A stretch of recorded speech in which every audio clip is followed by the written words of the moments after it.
Good evening, ladies and gentlemen, and welcome to the March 2nd, 2022 business meeting of the Daytona Beach Community Redevelopment Agency. That is our CRA. We're delighted to have each of you with us this evening. Ms. LaMagna, will you review the procedures for tonight's meeting? Good evening. Agendas are available on the table in the lobby and at the front of the Commission chambers. All the exhibits pertaining to items on the agenda are posted in the lobby. Please feel free to view the exhibits at any time during tonight's meeting. You are required to fill out a blue form to speak before the Community Redevelopment Agency. Forms are available on the table in the lobby and at the front of the Commission chambers. You must complete the sections that ask for your name, address, topic of concern, agenda item number, signature, and date. The form must be completed and placed in the designated box. Resolutions under administrative items number 6 are open for public comments, and you may fill out a blue form to speak when that item is called. All citizens completing the blue form will be allowed to speak for 3 minutes. When you approach a lectern, please speak clearly into the microphone and give your full name and address. The 3-minute clock on the monitor above and directly in front of you will start running when you begin to speak. Pay close attention to your time. You will be told when your time has expired. Disorderly conduct in the public meeting of the City Commission. Article 2, Section 6238 of the City Code of Ordinances reads as follows. It shall be unlawful for any person to behave in a riotous or disorderly manner in any public meeting of the City Commission or any committee, agency, or board thereof, or to cause any unnecessary disturbances therein by force, shouting, or any other action that is calculated to disrupt such meeting, or to refuse to obey any ruling of the presiding officer for such meeting relative to the orderly process thereof. Please be courteous and respectful of the views of others. Personal attacks on the Community Redevelopment Agency, city staff, or members of the public are not allowed. Please silence cell phones and other wireless devices during the meeting. All conversation must take place either at the lectern or on the dais so that everyone can hear the business being discussed tonight. Ms. LaMagna, may we have a roll call? Commissioner Strickland? Here. Commissioner May? Here. Commissioner Cantu? Here. Commissioner Henry? Present. Commissioner Reed? Here. Commissioner Traeger? Here. Mayor Derek L. Henry. Here. We will now have our invocation led by Commissioner Reed, followed by the Pledge of Allegiance led by Commissioner Strickland.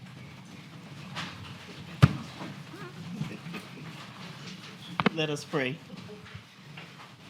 Bless the Lord, O my soul, and all that's within me. Bless his holy name.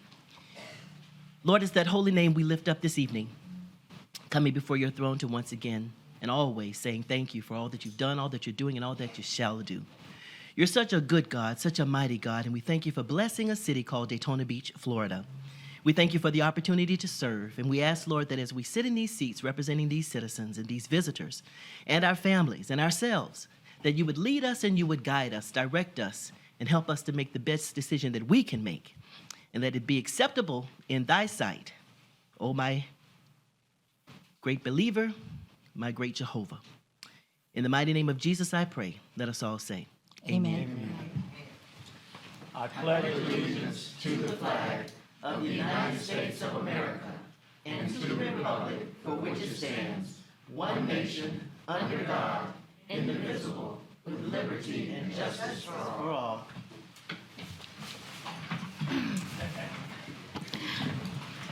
We will now move on to item number 4, which is approval of the minutes of the December 15, 2021 and the January 5, 2022 business meeting of the CRA.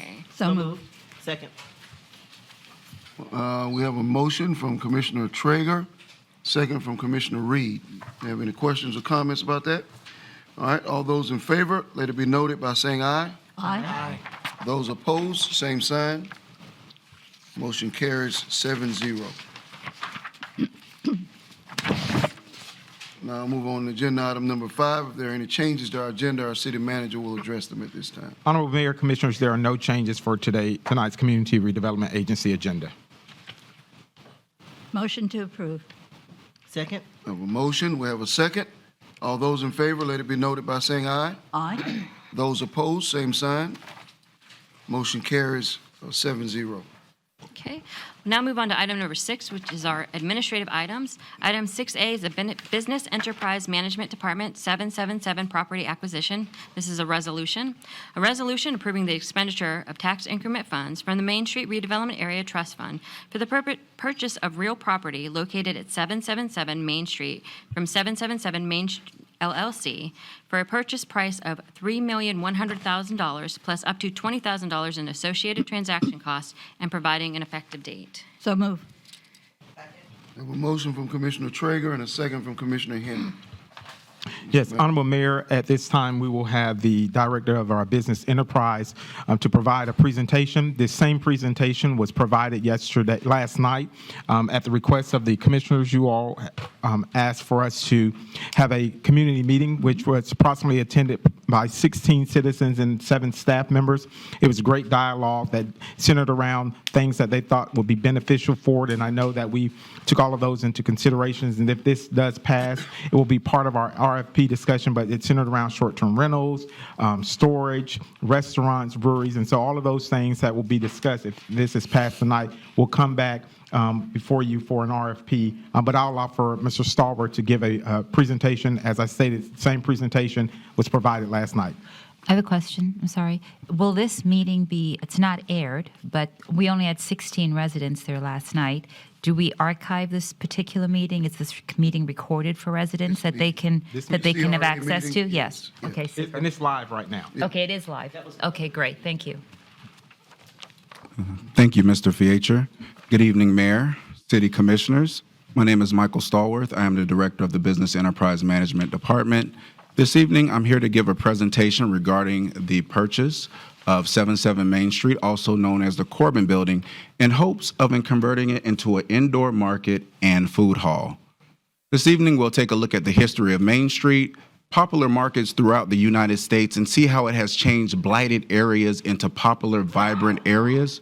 We'll look at the Corbin Building and its current condition, potential development, what the building would look like after it's been renovated. Then we'll look at some financial data, and then possibility of building a parking garage where we have the opportunity to purchase 3 other parcels as well, and we'll end with questions and answers. First, the history of Main Street. As you can see here in these pictures, in the 40s and 50s, Main Street was a happening area. Had a bank, a drugstore, even a movie theater, 2 newsstands, and they also had something called a 5 and dime store. I'm not old enough to know what that is, but the prices sound pretty reasonable. They also had an A&P grocery store, but over the years, Main Street began to change. There was factors that affected the area where the foot traffic started to decrease, and one of the reasons that was noted was the opening of Volusia Mall in 1975. But during that time, there was another event that was starting to gain steam, and that event we know as Bike Week.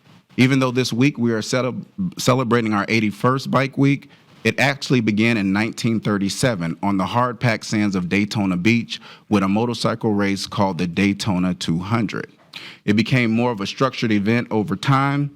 It had vendors, concerts. It was so popular that the city decided to have another event in the fall called Biketoberfest, which started in 1991. Now, it was said by Kevin Killian in an article when he worked for the Chamber of Commerce that Bike Week brought over $600 million to the city of Daytona Beach. Now, we don't think Bike Week is going anywhere, but we have seen the event start to spread throughout Volusia County in neighboring cities such as Orlando and St. Augustine. So there's less foot traffic, and staff was charged to come up with ideas on how we can make Main Street a vibrant place year-round. So some of the ideas that were discussed was making the Corbin Building an entertainment venue, also a boutique hotel, and we even thought about relocating City Hall there, but that's not the kind of foot traffic we want in this area. So what rose to the top was an actual food market. And we'll see in these next slides how it has changed blighted areas throughout the United States. There's hundreds of indoor markets throughout the United States. Here, I've highlighted 30 of the top, but I've also highlighted some markets that have gained worldwide recognition. We have the Chelsea Market in New York, Ponce Market in Atlanta, Pike's Market in Seattle, the home of Starbucks coffee, which I happen to love, by the way, Armature Works in Tampa, and we'll take a look at 3 of these developments and see how they changed those areas. Starting with the Chelsea Market, it's located on 9th Ave in New York in Manhattan. It was constructed in 1890. It was home of Nabisco, and it is the birthplace of Oreo cookie, and it was redeveloped in 1990. The market has food hall shops, and it has 1.2 million square feet of space. and it was purchased by Google in 2018 for $2.4 billion. So even Google sees how these markets can be profitable and change an area.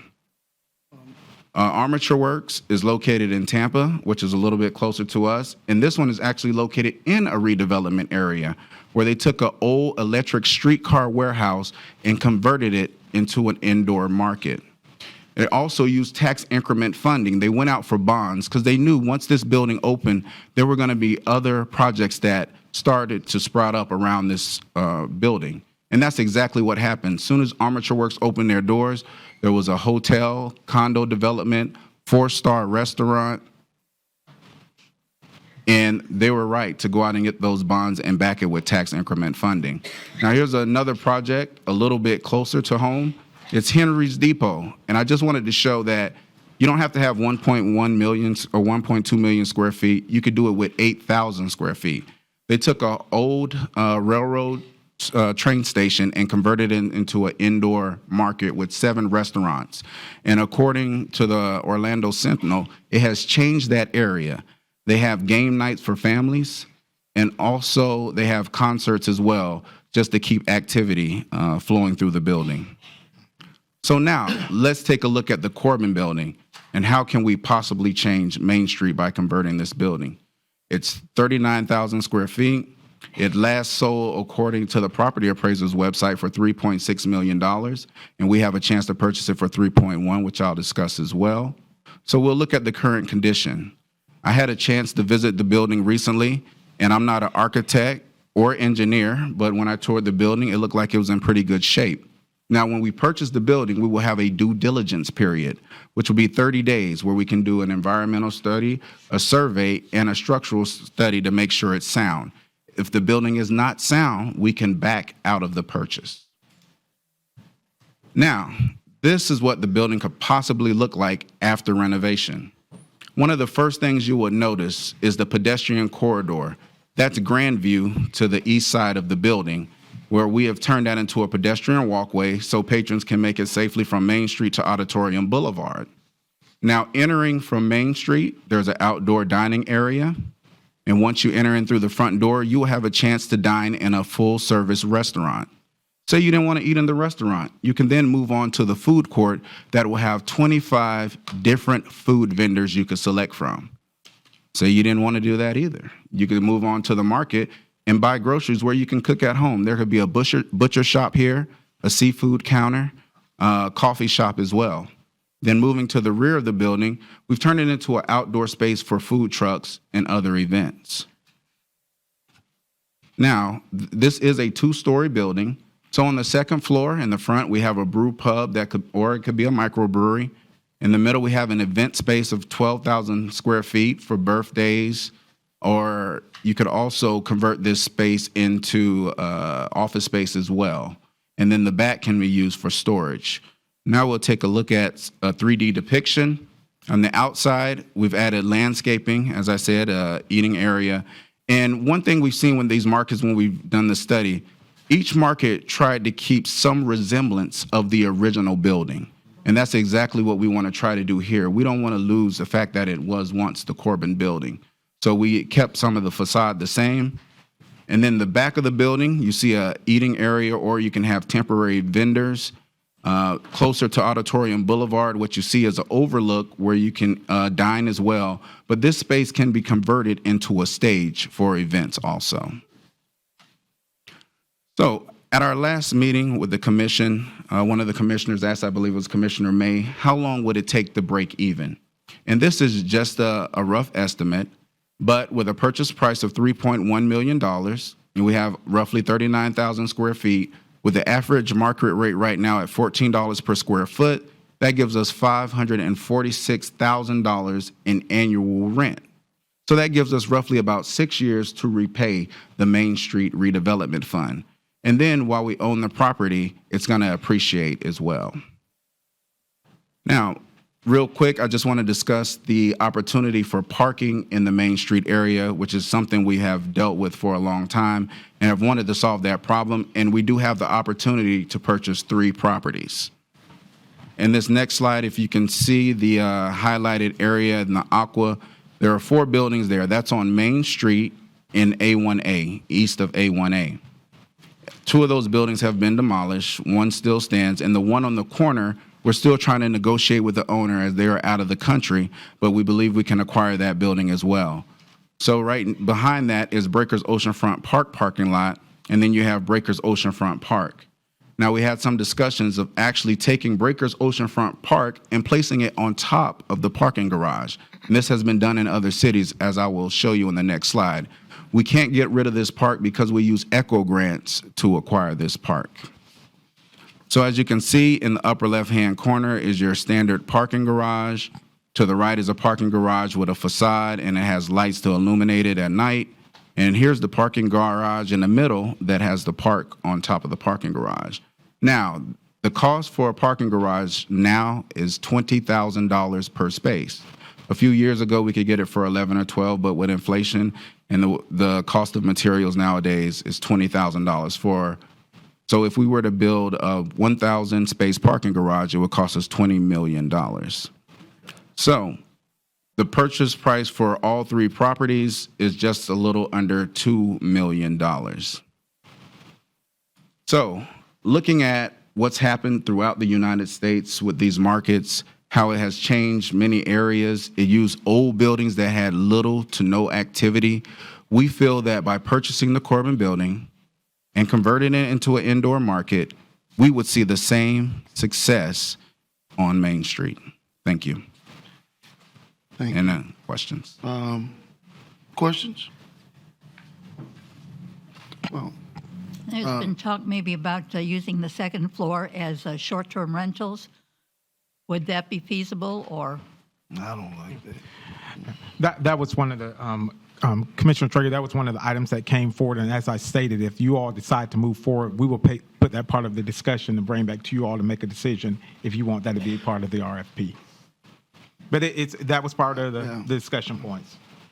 Yes, it's an interesting concept. Personally, it's not my preference, but I could listen to anything. Any other questions? No questions? I have questions. Go ahead. Explain to me the part about we talked about the parking, right? Is the parking for this?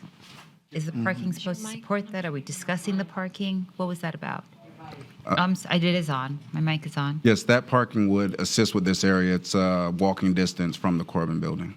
And so we'll be doing it in conjunction at the same time. That's the plan here? No, that will come back to you later at another time. We just wanted to let you know that it is a possibility. Okay. And then also, are we planning a manager for this at all?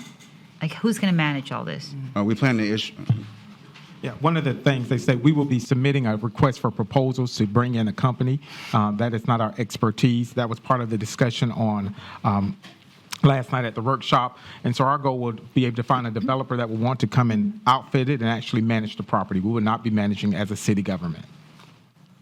Do I understand this right, that if we use CRA funds and a developer comes along, wants to buy it from us, that we can do that? But we're not using CRA funds. Go ahead. We're not using the bank loan. We're actually using tax increment funding so we can sell the building.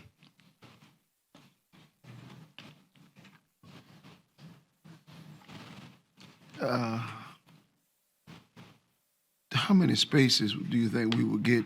So we're buying those 3 parcels conceivably. How many parking spaces do you think we get out of those? We've had discussion of 1,000. If we were to use the actual Breakers Oceanfront Park as well as the current parking in those 3 parcels. Well, when you say move Breakers Park, so you're talking about building a parking garage to put that on top. Yes, sir. On top of the park? But The possibility. the price that you gave was only the price for the land, Correct. not the price for because you say 1,000 parking garage, 1,000 spaces, we said would be 20 million. Correct. Have- Yeah. Staff will have to go back and get the numbers. If you decide to move forward, we will dig deeper and get those numbers for you. And the reason he looked at that because there's potential for accommodations or a hotel to be on other property that would be a part of a partnership, a private and public partnership for that location. Okay, and yeah, that's what I'm trying to get out. You have to, I want just so people understand that there's not just, City. Next question. Have you thought about how many people it would take to go through this facility to accommodate 25 restaurants? And I know you probably haven't, but we got to think about that as a group. That's really a lot of people, because you've got 25 eating establishments inside of one destination. So you have to have something that these people can, one, park in, or two, you got new hotels, you got other hotels adjacent. You want to draw those people out of those hotels, but you're trying to create a place that's a destination. But what do you all think? How many people you think that would take? How many people are we looking at one time if they were capacity, let's say in the building at one time? I'm curious. How many people? I don't know the capacity of the building, Oh, yeah. but we can get that information and get back to you. Our Or let you know. ultimate goal is controlling the narrative and being able to, and just for an example, the Florida Government Finance Directors Conference at the Ocean Center. We're hoping they will walk down Grandview and then walk back over to their hotel. With the improvements of B Street, with the lighting that you all are requesting we do, our goal is that we don't want that many people to have to just drive to it all the time. We want people to walk. And our goal is to create that destination with the improvement of A1A, the Grandview area, the walking areas, and make sure that those conference visitors, and we'll be helping the Community Visitors Bureau also to recruit the conferences, because they have that type of development near the facility, and that's what we're trying to do to improve that entire area. And so our goal is, I've said it before, we don't want to create concrete jungles. We don't just want the parking lots. We want people to walk, but we've got to improve our streetscapes, as you all have asked us to do, that people feel compelled they can walk from the Hilton, the Plaza Resort, and walk down A1A, but also walk down Main Street, and that be a connector for individuals going to the Main Street Bridge all the way to A1A. So the parking garage is another component that we think will be beneficial not only for the Corbin building, but also for a boutique hotel, as well as for the Hilton, because our goal is how do we now activate and better develop the parking lot that the city owns behind the barbecue place. Mm-hmm. That's the type of issues that I'm trying to get brought out, highlighted. It's not just we're not just trying to buy a building just for the sake of buying a building to put a bunch of restaurants in. When I was there a few weeks ago at the Ocean Center for the cheerleading competition, you can step out on the northern side of the Ocean Center and you can see the Corbin building. Mm-hmm. It wasn't cheerleading, it was volleyball. But there were thousands of families here, and they all had their parents, siblings. And so those are the people that you want to sweep into the neighborhood, into Main Street, and by sweep, I mean literally sweep. Mm-hmm. You got to sweep them with motivation, with everything, because people are looking for spaces to go to. People like being in big spaces where there's a lot going on. They like that and knowing that they have a lot of options. So that's really why I'm asking the question, not that I don't really have an idea. And then when you talk about the things that we've talked about as it relates to the other areas adjacent to Main Street with the possibility of vacation rentals, you want people to have a space to walk to from those neighborhoods, mm-hmm. from the hotels, to go to what we hope would be a destination. Now, and the reason I asked how many people we think would it take, I have no clue. Without any of us have any clue. But those are the things that we have to think about, that we're talking large volumes of people to sustain this type of enterprise. But we attract 10 million people to Daytona Beach a year.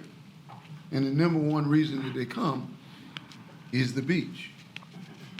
So, Are we saying that they're coming during the week as well and not just on the weekends, let's say Thursday, Friday, Saturday, Sunday? Because the Monday, Tuesday, Wednesday concept, if I'm a business, I need my foot traffic. As Main Street has said, I still need to have that activity going on. And we're thinking the numbers are going to support that there, Monday, Tuesday, Wednesday as well? during the week, let's say? I see the weekends, I get the peak seasons, but the off seasons? Yeah. I think the same thing, and I'll tell you, if you recall the presentation that Dennis made a few weeks back about College Town. I took Dennis, myself, Drew, we went to College Town, and they built College Town, which was the old warehouse district between Florida State University and Florida A&M University, and they have college students that leave during the summers. But it is still activated year-round. And they built it in an area where there was nothing but warehouses and a railroad track. And I have to continue to say that we have to be reminded that we have 44,000 college students that are in our community. Where are they going? All of them don't want to go to Razzles. And so we've got to create a destination. A lot want to go to Razzles. A lot want to go to the hookah bar, but we want to make sure that they have the ability to go to the Razzles and the hookah bar and then go to a pub or a tap room. So they have the experience that we create something for all of them, and also for the locals. We've got 72,000 residents here, and I think that if we can create quality amongst our entire area, coming from Seabreeze to B Street, to Main Street, to MLK, to MMB, improving all of that, I think we can attract that. And other cities that have college towns, it is not only for them, but I think it worked in Tallahassee. They can work here, and there are business owners who came to the meeting last night that think this was a great idea, and then there were some residents that didn't think it would be the best idea. And so it's a destination, just like we're doing with Beach Street. We want the 10 million visitors to come. We want the college students to come, and the 72,000 residents to have that activity that they can go throughout everywhere. You know, you want to be able to go and eat at the Oyster Pub, but then you want to be able to go to a wine bar that's on Beach Street. And we need to make sure we create that synergy for everyone to do that. And that's why I think this is important, and that's why we're bringing it to you all as administration.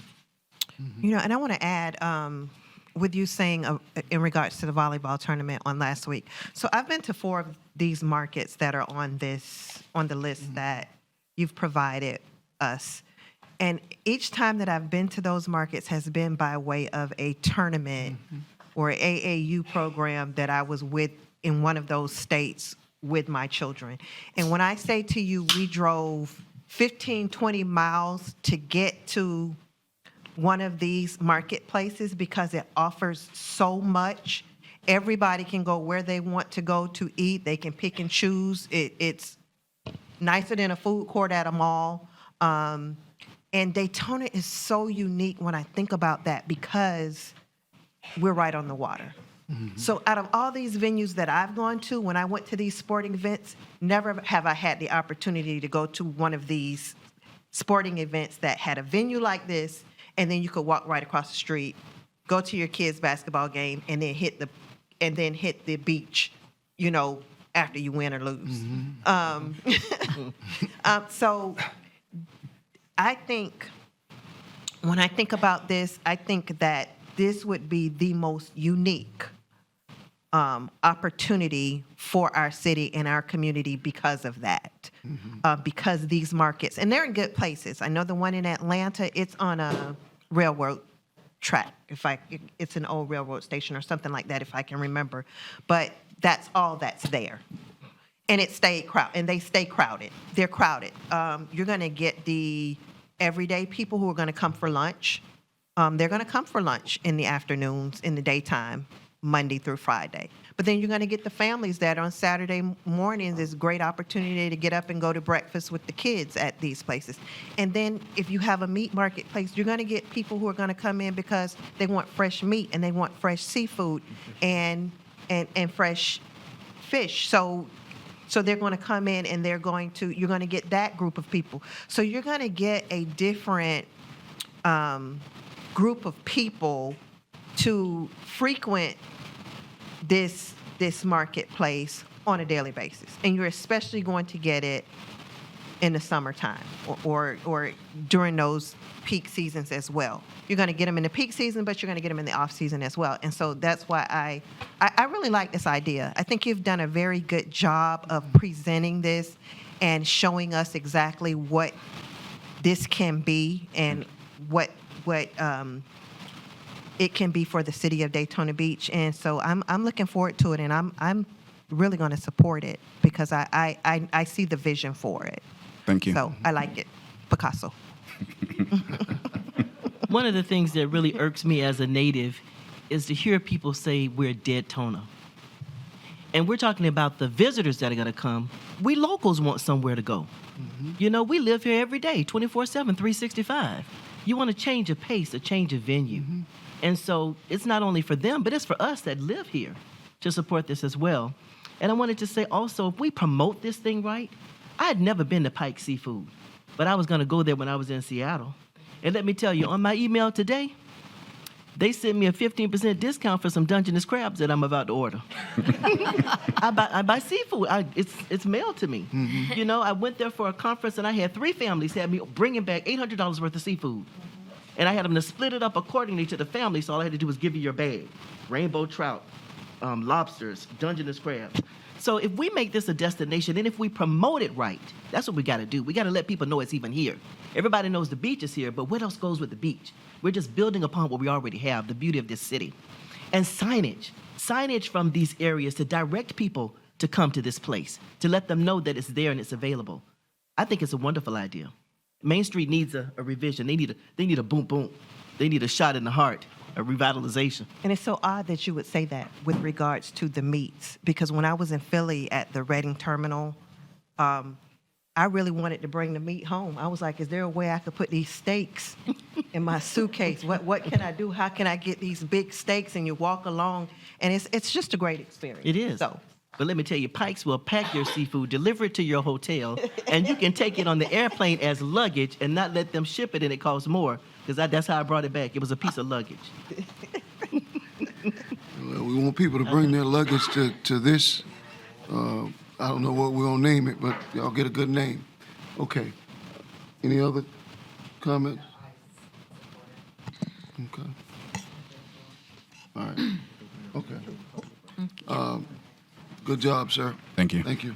Yes, good job, Mr. Starwood. All right, You and yes. your So we staff. do have some speakers. I do have a Brian Case who signed up for item 8C. This is the corresponding item. I didn't know if he wanted to speak now during the public comment speaking. Okay. I'll call you when you're ready. I'll call. So our first speaker is Monica Paris, and on deck is Jean Baker Erickson, I believe.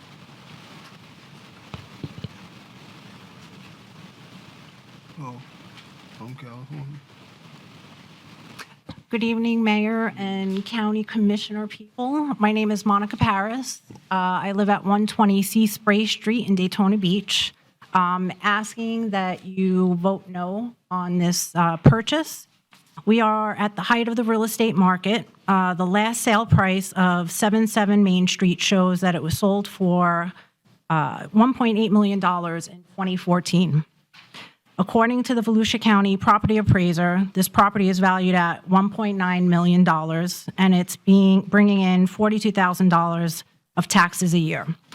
The building hasn't been occupied in years. It's only had one tenant for $795 a month. The news is also listing this property at $7 million, which isn't true, and we aren't getting a deal at $3.1 million. So it's $3.1 million for the property, $2 million for repairs, which is calculated based on numbers from 2 years ago, and no building inspection. Estimated that it's going to bring in $540,000 a year in rent and 6 years to pay off the building. All costs involved are estimated, hoping for a request for proposal to come in to realize this market. All hypotheticals in an unstable economy where we have the highest inflation in 40 years, price of gas has doubled in a year, food prices are up 20%, the supply chain is backed up with building materials. It's hard for businesses to get anybody to work. An example is Zappy's on Beach Street that they spent millions of dollars renovating. They can't even get a chef or any wait staff to help them, and they had to close. Now they're selling their building. Also, no research has been done to find out what the demographics are of the residents. We have 72,000 residents, but who's on fixed income? Who's, seniors?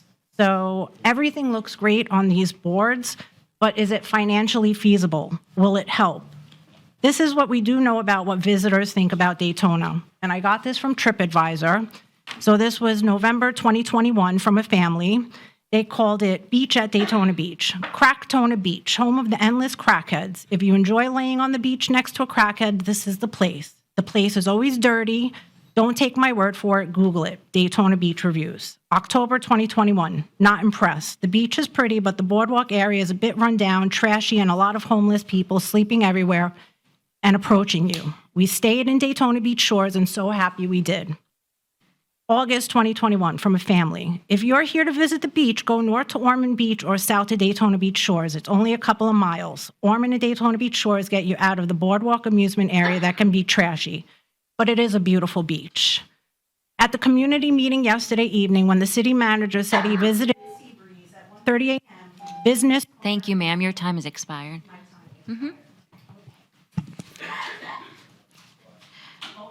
Our next speaker is Jean Baker Erickson, and on deck is John Nicholson.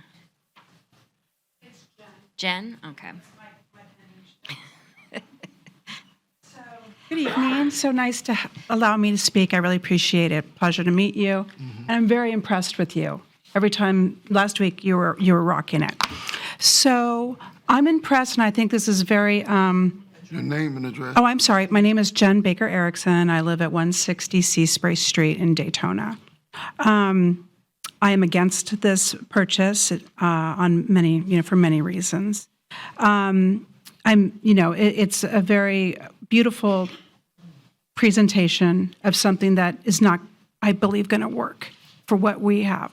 What my concern was last week when I was at the meeting, our commissioner here was the only one asking questions that I thought were appropriate. And I was kind of concerned that our city attorney, that you were all gung-ho on, were being concerned that somebody else was going to jump on the price or the purchase of this. That's just my perception that I got. No, I was just informing the commission of their legal rights. Okay, this is my time to speak, so I only have a few seconds, and I appreciate it. This is just my perception of what was going on. You can stop the clock there for a second.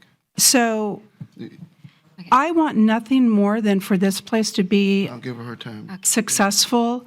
I am your coffee lounge, standing right here. I have a great idea and a great business plan. I see no way that I could do it down on Main Street, which is really kind of where I wanted it to be. There's just no way. It is not inviting. I could never sink money into a business down there because there's no people coming, at all. And I think it's been very misrepresented. We are comparing it to Pike's Market. I own a home in Washington. I spent a lot of time on an island off the coast of Washington. You can roll a bowling ball through Pike's Market right now. There are no vendors. And I encourage you to find out who manages that place and ask them about that. It is the economy, but it's been going on for 10, 15 years. People are not at Pike's Market. So to think that this is kind of any way that we can compare it is inaccurate. Chelsea is, you can't even compare Chelsea, New York either. It's not appropriate. So really quickly, all I'm thinking of is maybe do it on a smaller scale. My friend in Costa Mesa, they took from South Coast Plaza, which is a very ritzy area. On the other side of the freeway, they did the lab and the camp. Look into these things. These are eco-friendly. The kids want to go to these places. They're open. They're renovated containers. They're eco-friendly. They spread out into an open market, light and bright. They've got all kinds of entertainment that comes. Even, the Wynwood Artistic District down in Miami. That's all open. That's what people want, something attractive, not to go to a building in the middle of a town that is run down. That's, just my suggestion and my input. This is not a go for me. Thank you. Thank you. Our next speaker is John Nicholson, and on deck is Al Burkhart.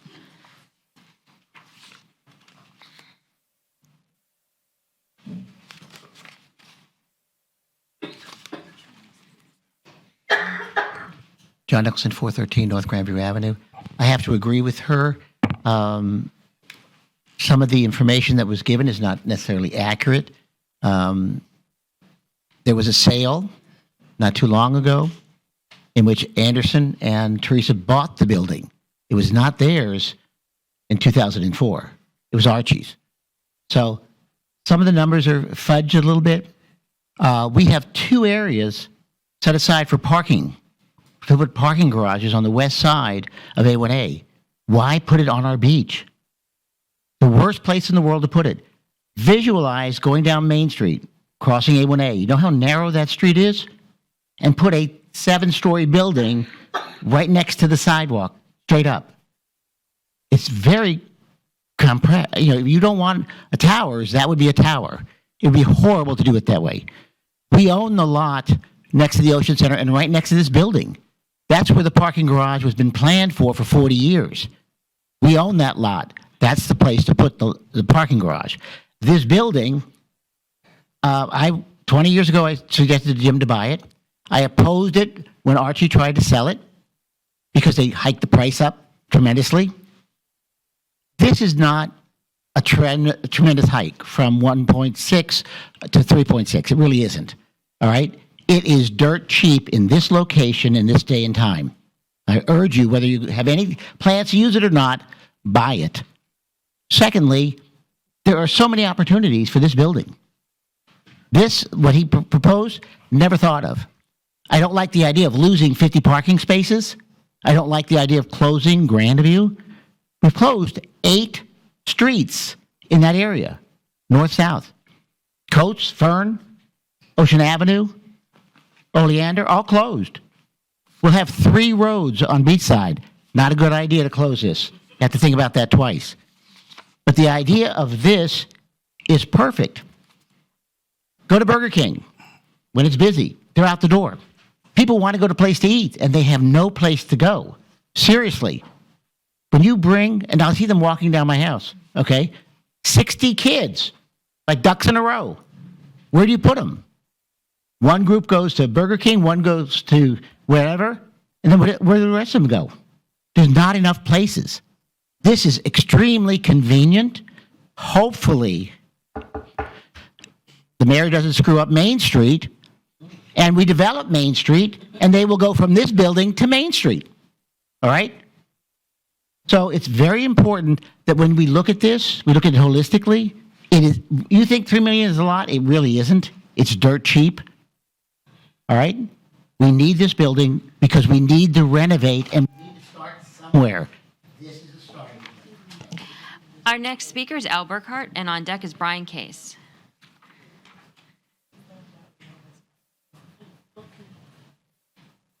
Al Burkhart, 507 Poinsettia Road on the beachside.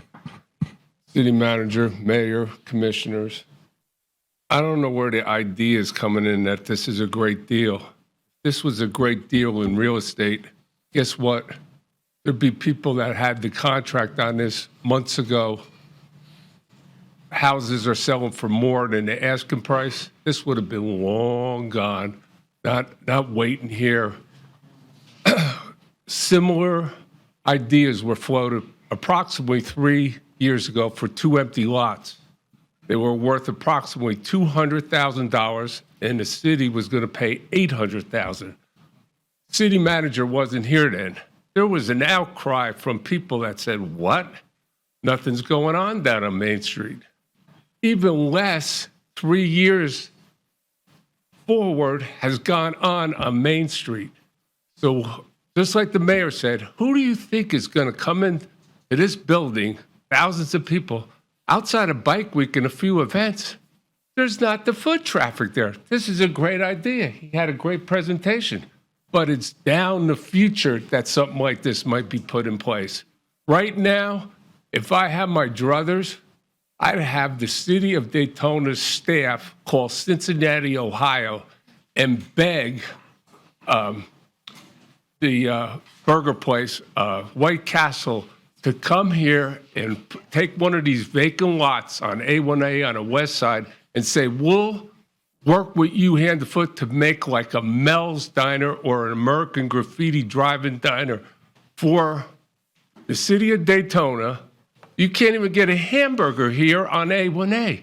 It's almost like you scratch your head, go, where can you get a quick hamburger, you know? But the thing is, Ruth Traeger said something about the rec building not being taken care of in the paper. If we got a 30 I'm off on the square footage of this huge project, but if we can't even manage a small 5,000 square foot rec building, who's going to manage this? This needs professional help. Down the road, I would say something like this is good. But right now, why isn't this building sold already? It's sitting there. Main Street, outside of the Bike Week, it's the wrong time and the wrong place. So what I'm suggesting is do a little something else to get us up there, promote it. I see where the city of Daytona, the Chamber of Commerce is going through the same ad agency as Myrtle Beach now. Myrtle Beach already has their advertising commercials on the air out of the Orlando area, sort of surf themed with adventure sound in the background. Very good commercial. I don't know where we are, but hopefully we can turn this around. Thank you. Our next speaker is Brian Case, and on deck is Jessica Gao.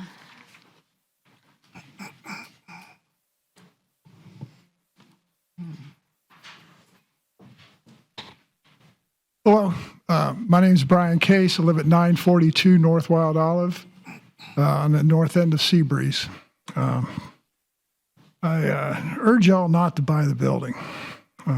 Let the current owner turn it into what you're talking about. Provide them with some incentives if you wish to.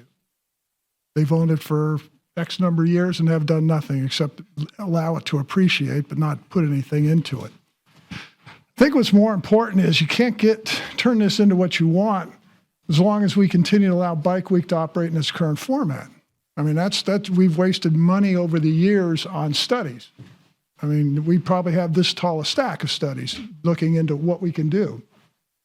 Why don't we take the city-owned parking lots and we operate Bike Week, take it back from the chamber, put the itinerant vendors in our parking lot, and reshape the project. Now, that's going to require the current property owners that run the businesses on Main Street to have to think about attracting the groups that have been coming to our city since we built the Ocean Center and bypassing the area.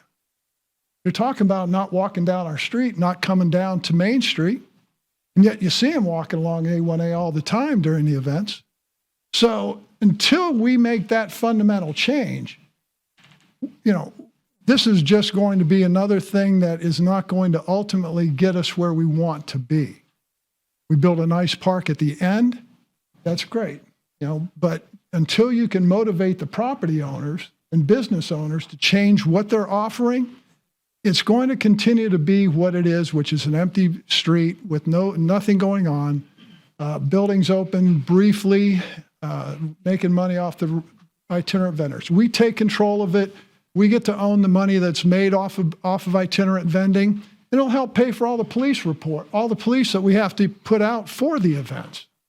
So that's really my opinion on this, is that don't put the money into this. Allow them to operate the building, help them turn it into what we would like it to be. But at the same time, we have to stop making Main Street be a dream and take the events and put them in perspective and have it stop splitting the city in half. We got $3 million. There's a neighborhood that surrounds this area. Let's put the money on it. We got sidewalks. We got park. We bought the park that's on the ocean front, right? Or on the riverfront, across from the closed restaurant that former mayors and others who used to own. That's $2 million we bought on that park. Not a penny is being put in to make it pretty. In fact, it's chained off. None of us have been able to use it since we acquired the property. So let's put it out that way.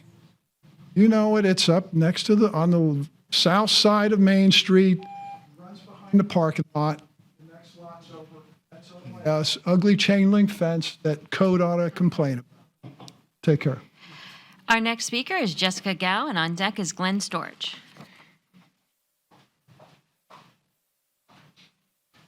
Jessica Gao, 149 South Rootwood Avenue, speaking as an individual, and not on behalf of Copco. I just wanted to come up. I had the opportunity to participate in the Daytona Chamber's Leadership Daytona class in the last year, and they give you a challenge. And our challenge was, how do we push the revitalization efforts that we've seen in town and bring them to other areas? And one of the areas was Main Street. And we spent 12 weeks looking at this area, thinking about it. And one day we were sitting there looking at a map. and we're looking at the map and we say, Main Street is Event Central. Here's our suggestions. And we zoom out a little and we say, wow, the Ocean Center is right there. And you know it conceptually, it's in your brain, but you don't connect the two. You don't picture people going from the Ocean Center to Main Street to hang out. And we said, how do we connect the two? That's the challenge that we need to find. And we said maybe better lighting. But of course, your staff has gone above and beyond and thought of something we never could and brought this forward. And so when we were done with the class, we went to city staff, a group of us as individuals, not on behalf of the chamber, and said, we want to help any way we can. How can we help? And staff said, tell us when you like something. And so I'm here to say, I love it. Fantastic. I was at Pike's Place 6 months ago. It was popping. Very busy. I've gone to Henry's Depot 3 times in the past 2 months. They've got probably 7 or 8 restaurants active right now. And I think part of it is they have the capacity for more. But if you start out with 7 or 8 great spots, that's okay. It's still a destination. It's still bringing new blood, I think, to this area. So I just wanted to come up and say, I love it. I think it's a great idea. And you've got my support as your token millennial or young professional. So. Ms. Gal, can I ask you a question? When you were doing your leadership program, how were you going to fund it? When you had the concept, what was the plan for funding? What was the funding mechanism? So we focused on kind of community initiatives. And I think you'll see that moving forward.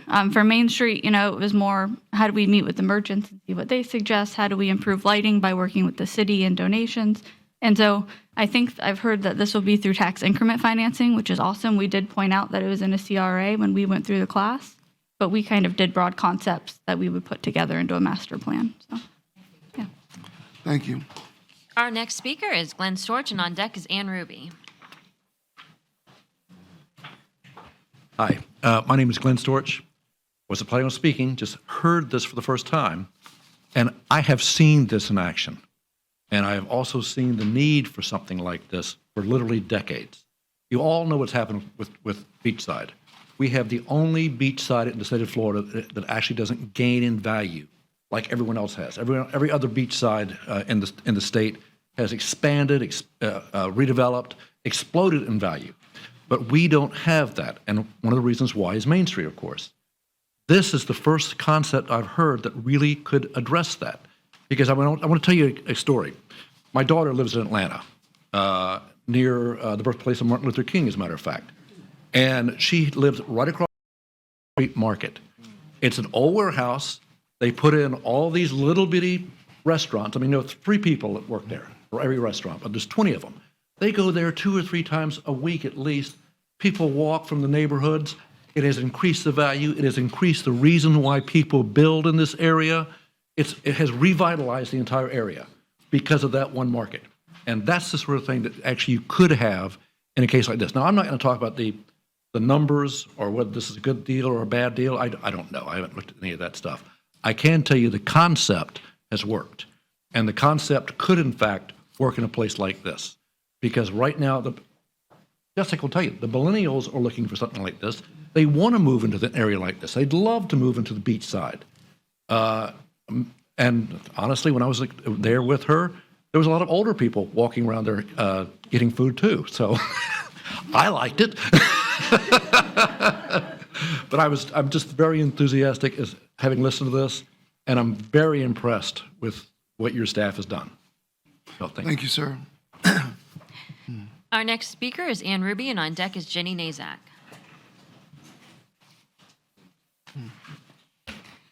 Hi, Ann Ruby, 137 Park Avenue.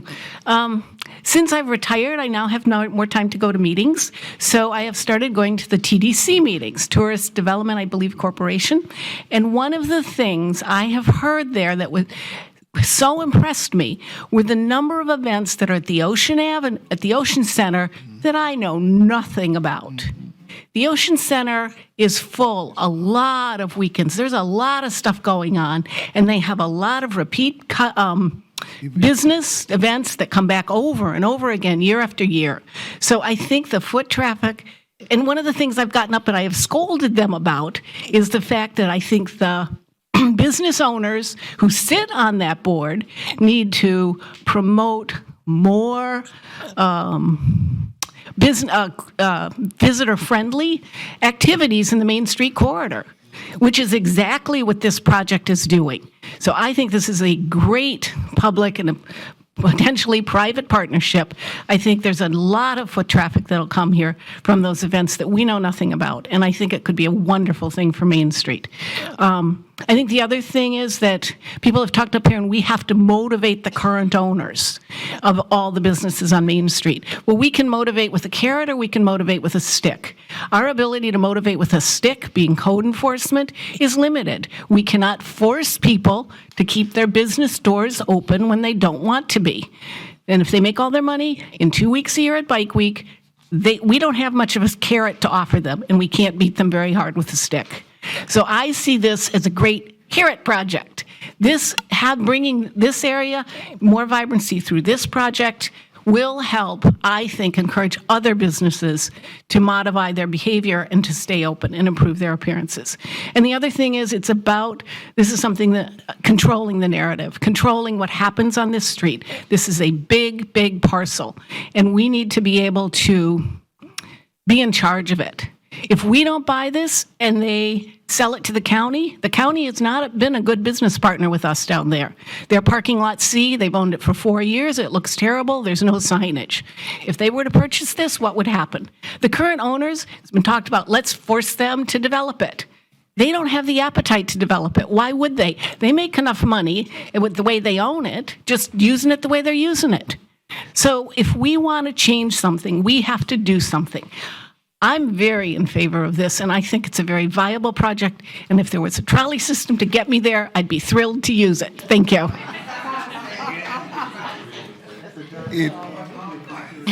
It should also be noted that the Ocean Center is considering, there is talk, I won't say they're considering, but there is discussion of an expansion.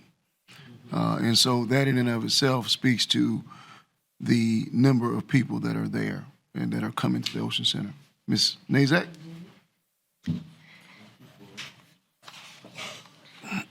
Good evening, everybody. Yes, toast. Somebody said toast. I'm Jenny Nazak, 501 Harvey Avenue, and I live smack dab. I live like 1 block from this area, and I agree with things that have been said so far by the people who support this. And also, I want to say no plan is perfect and no plan is risk-free. But I think this is a great idea, and I selfishly thank you for promoting thickening up my neighborhood. And I want to promote walking because Seabreeze is not that far away to walk.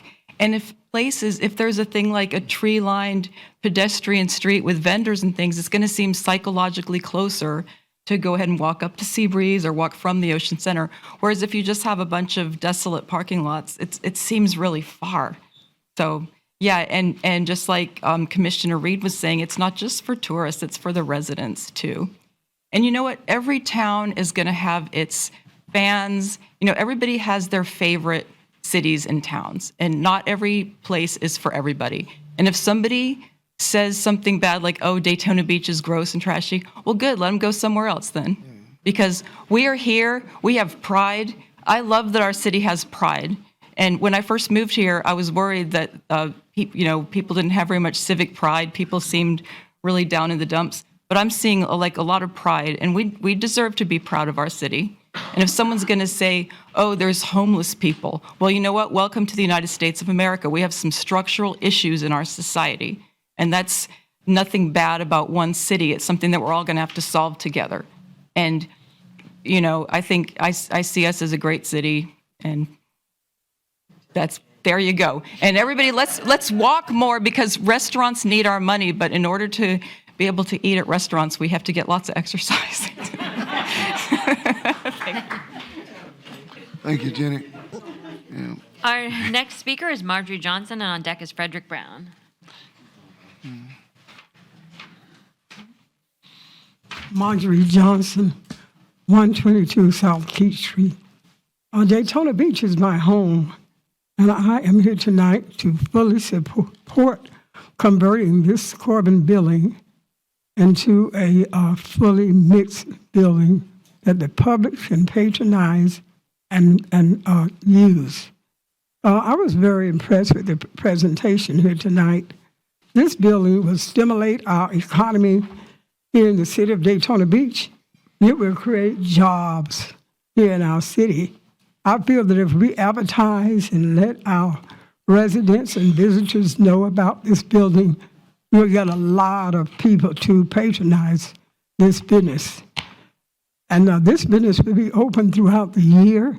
It's not like a lot of businesses there that are only open during Bike Week. So we need a business that will operate year-round. So I am also saying that we need to lead by example. This building is very much needed here in our city. And I encourage all of you here tonight to vote yes on this. It is time to move forward. Progress is our most important product. Let's make this happen. Thank you. Okay. And our final speaker is Frederick Brown.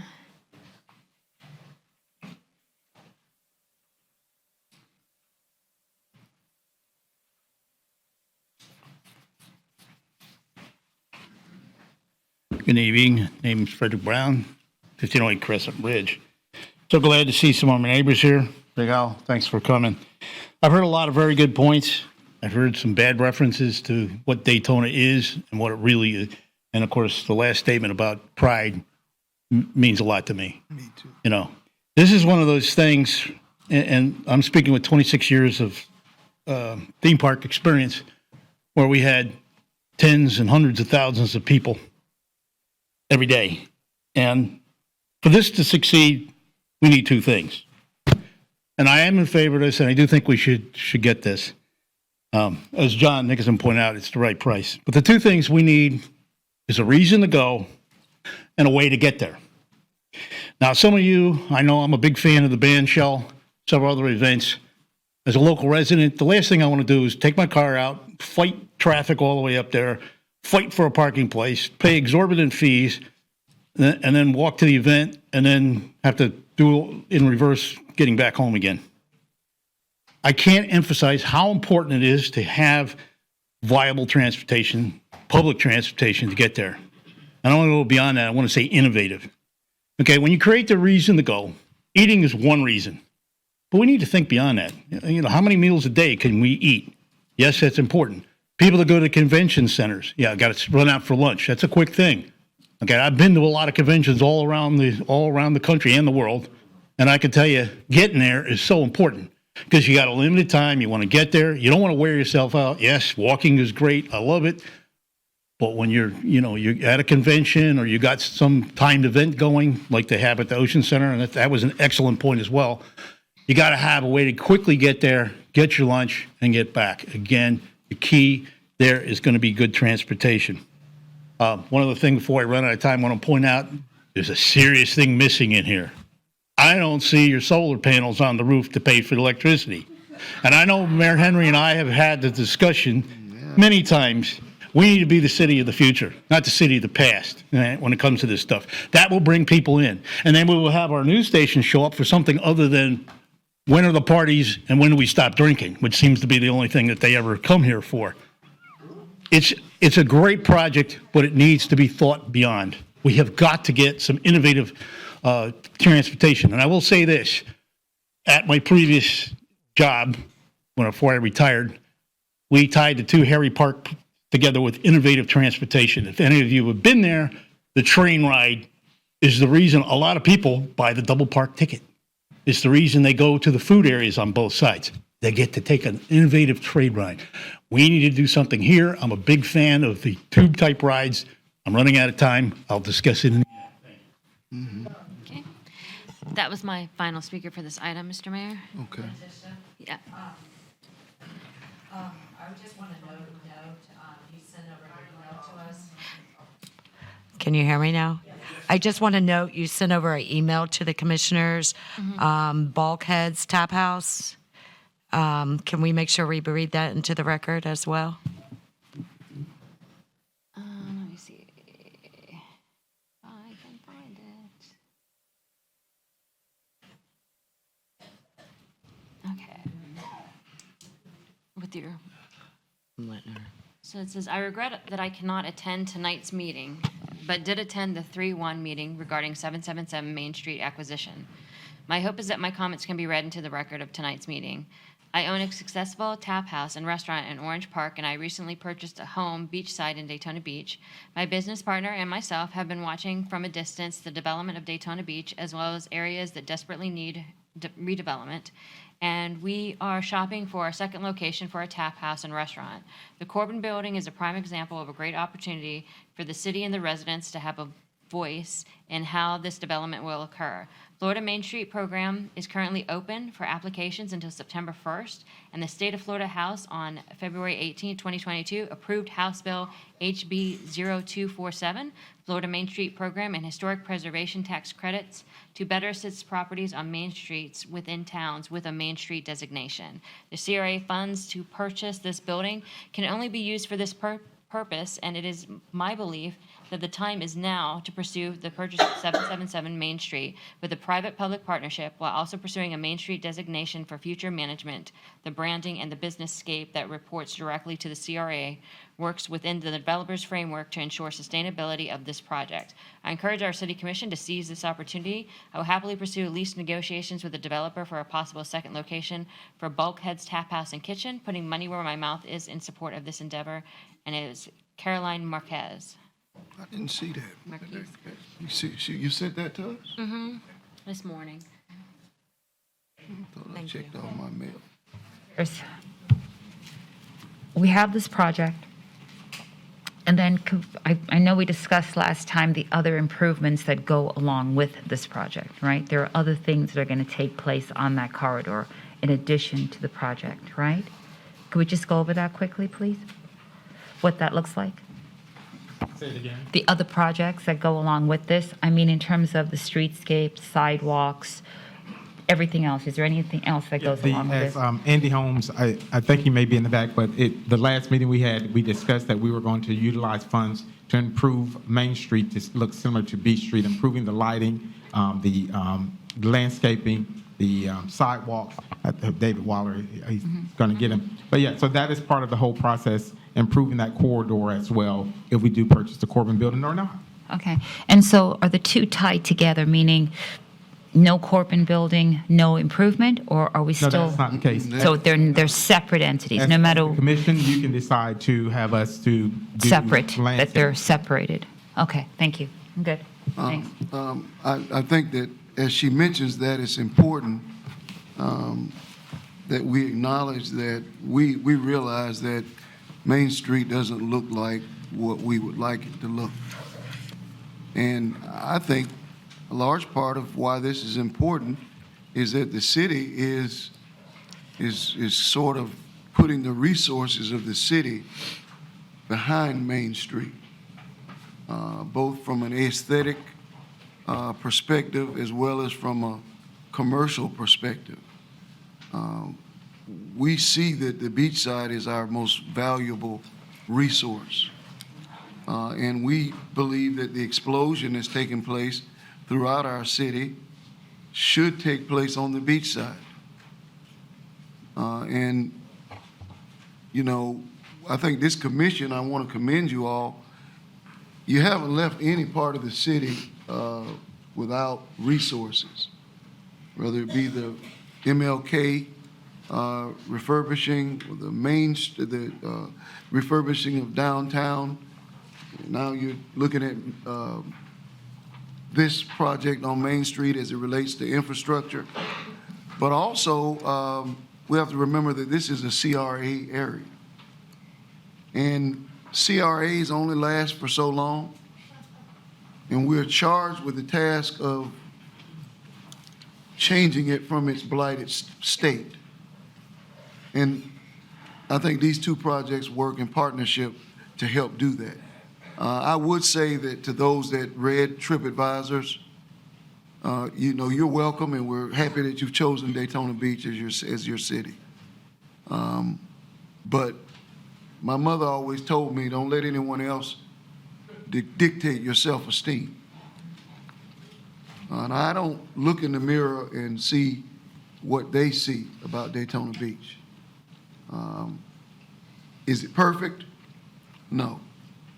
But it's what I have, and it's what we have, and it's what we're working to make better each and every day, and we're proud of what we have. And yes, we do have some homeless people, but we love them too. And we're going to do our best to make Daytona Beach an inviting place for everyone. And so I'm appreciative of the work that staff has done. I don't know if it's going to get 25 businesses in 5 years, but what I do know is that it's going to be better than what we have now. And so I'm prepared to support this project. Do we have any other comments from staff or commission? The major issues that I'm having with this, now, I don't know why I'm not feeling particularly reassured, is that I'm still not convinced about the marketing director for that area, economic development, for who's going to go out and get that. I get that it's an RFP, but in the economic times we're living in right now, I'm not sure what that looks like. How many more concessions do we have to make to entice somebody to want to come into that space at this particular time? That's the one side of my mind is saying that. The other one is saying, when the CRA sunsets, what happens? If we still hold the property, what happens to the property? We're on the hook for the maintenance of it, everything else. I mean, If that's no, then that's no. Again, come on up if you want to, that's you fine. can always tell it, but Mike, And then my counterpoint, because I have a running conversation with myself at all times. You know, when we redid Beach Street, it brought in some extra businesses because they saw the renovation, they saw the effort we're putting into the whole area. More people have been coming downtown to watch the renovation, but also to open up small businesses. So I see it from that position also. It's like a signal we're sending to everybody else. And I recognize it worked on Beach Street. My issue is and I hate to say the word, but it's the way that we've managed our other properties over time. I have a hard time with it because of our past experience with it. That's my issue with it right now. well, let me ask you this question before you go ahead, Mike, and I'll go ahead. Well, after the CRA sunsets and we still own the building, we can sell the building because we're using tax increment funding and not the bank loan. Okay. And then, so up until that point, we're using tax, we're the ones renovating that building up until that point, correct? Until we sell it. We're doing the renovations. Okay. No, Oh, for goodness sakes, I'm asking the gentleman a question, right? Go ahead. No, we're not doing the renovations. That will Okay. be done by whoever wins the request for proposal. So we're literally just buying the building. So I'm very clear. We're just buying the building. Someone else comes in and takes care of everything else. Correct. Any other concessions that we're planning on making to help the process along? Not at this time. Okay. All right. Okay. Yeah. No, I was really happy to hear from the millennials because It's different. we always talk about bright flight, and I always talk about bright flight. We have how many colleges? And those young people, they come here, they go to college, and they leave. They take their talents, they've gotten educated, they take their talents and their resources, and they disperse because they don't feel like there are things here for them and their young families. And I get that. And so to hear from them and to hear them say, this is something that we would like to see, this is something that we would be interested in, we would participate in, we're letting you know that we would participate in it, it's just a good thing to hear because we do not always take we do not always take their ideas and run with them. That core group right there. And that's the group that we want to stay. We want you to come to school here. We want you to graduate. Then we want you to come into our job market. We want you to have your family here. We want you to raise your family here. We want you to buy a home here. And we want you to settle down right here in Daytona Beach. And so we need things like this that will attract them and that will give them a reason to stay here and give them a reason to want to be here. So I was really glad to hear that. And speaking of things that your mom always says, like my mom always says, every frog must praise their own pad.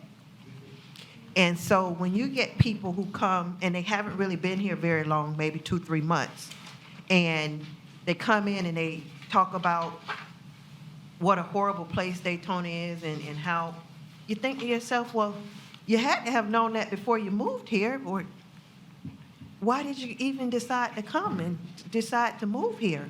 So I'm going to continue to praise my pad because I think that Daytona Beach is moving along. We're moving in the right direction. I think that growth-wise, we're growing. And as far as who didn't take care of buildings in the past, I can't worry about what people didn't do in the past. All I can worry about is what we do up here while I'm here now. So that recreation center, it was already torn down, or it was already going down prior to most of the people up here. And now that we know better, we can do better. So we know that we didn't do a good job with taking care of that one particular building, but now we know, okay, we need to make sure we stay on top of that. And I think we have a city manager that's committed to making sure we take care of our buildings. And I think all of us now are committed to making sure each building gets the attention it needs in order for us to have long-standing properties. So as I said before, I think this is a good opportunity for the city. Thank you, millennials. I would love to hear more from you all. Come out somewhere and tell us some things that you'd like to see in this city and how we can get you to stay here and make Daytona Beach your permanent home. Commissioner, sounds like you have a very wise mother. Mr. Mayor, our mothers must have been born in the same era because my mother said it's a poor frog that doesn't praise his or her own pond. That's right. And class of 19, Leadership Daytona. Yes. You know, if we keep on doing what we've always done, we'll always get what we've always got. We've got to think beyond our noses and beyond what we see. We've got to have a vision. You got to want something. The only way you get something is to want something. If we keep on allowing our city to be what it is, it'll never be anything else than what it is. And there's some people who don't want us to grow. There's some people that just want us to be little old bitty Daytona, the little town by the beach that has a little ocean center on the beach side. But we're more than that. And we can be more than that. But you've got to want more than that. And we can't allow fear to hinder us from growth. Fear is false evidence appearing real. We've got to think beyond just what we see, people, and envision where we're going to be in 10 or 15 years. What are we leaving behind for these millenniums and their children? They don't want what we're seeing today. They want something different. And it starts with us to bring about that change. I conclude my comments. A wise gentleman once said that a long journey begins with the first step. We have to take the first step. Amen. Commissioner? You know,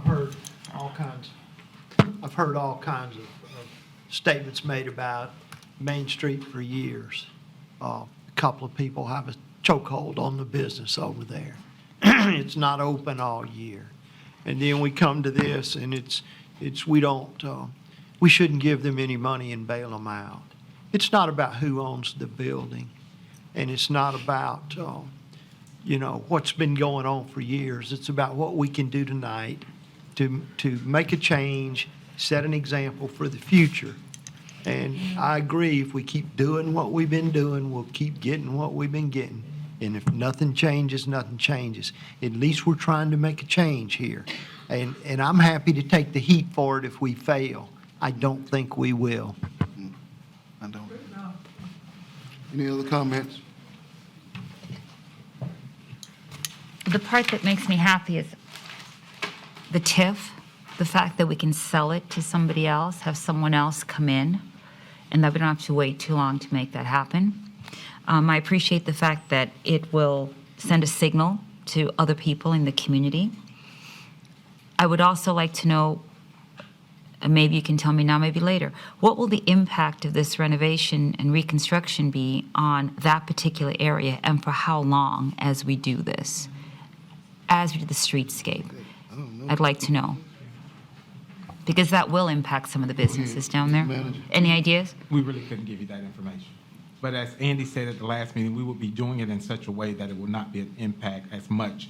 But if we get to that point, when it's time for us to look at the renovations of that area, the timelines will be really laid out, because this is not the only area that we're going to look at, because you all have been asking about doing things on Seabreeze as well, and we're going to be bringing back some of you all on that as well. But once we get to the point that there's an approval, we'll be able to bring you back the timeline of what will take place in the renovations of those streetscapes.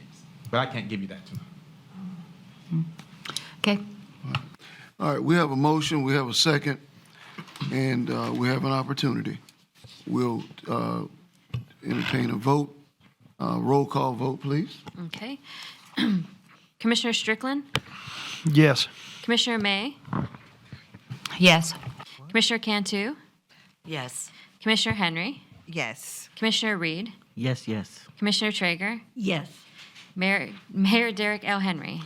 Yes, motion carries 7-0. Can I just thank Mike and the team? Just want to publicly thank Mr. Stallworth and his team, also the additional staff members from Redevelopment, Reed and Andy and his team, for the work that you all put into listening to the elected officials, their desire, also taking comments from the community. I really do appreciate the work that you all do, because I know the process that it takes to put something together like this. So thank you all publicly for the work that you're doing to improve the quality of life for the residents and visitors to Daytona Beach. Thank you.